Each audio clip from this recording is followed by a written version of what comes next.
প্রিয় দেশবাসী, বাংলাদেশ খেলাফত মজলিস মনে করে রাজনীতি ক্ষমতা দখলের খেলায় পরিণত হলে রাষ্ট্র ধ্বংস হয়, সমাজ ভেঙে পড়ে।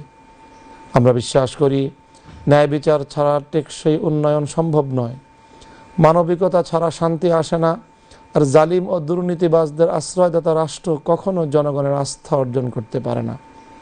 একটি প্রকৃত কল্যাণ রাষ্ট্র সেই রাষ্ট্র যেখানে আইন সবার জন্য সমান, ক্ষমতা হবে আমানত, আর রাষ্ট্র দুর্নীতি, মাদক, চাঁদাবাজি ও অনাচারের বিরুদ্ধে থাকবে আপোষহীন। বাংলাদেশ খেলাফত মজলিস রাজনীতি করে ক্ষমতার জন্য নয়, আমরা রাজনীতি করি ইনসাফ প্রতিষ্ঠার জন্য। আমরা রাজনীতি করি জুলুমের অবসানের জন্য। আমরা রাজনীতি করি যেন রাষ্ট্র মানুষের শত্রু না হয়ে মানুষের আশ্রয় হয়। আমরা বিশ্বাস করি রাষ্ট্রের দায়িত্ব হলো মানুষের জীবন, সম্পদ, ইজ্জত ও বিশ্বাসের নিরাপত্তা নিশ্চিত করা। রাষ্ট্রের দায়িত্ব হলো ক্ষুধার্তকে খাবার দেওয়া, বেকারকে কাজ দেওয়া, নির্যাতিতকে ন্যায় বিচার দেওয়া। আমরা এমন রাজনীতি চাই না যেখানে উন্নয়নের নামে লুটপাট হয়। আমরা এমন রাজনীতি চাই না যেখানে নির্বাচন মানে নাটক আর সংসদ মানে হাত তোলার যন্ত্র।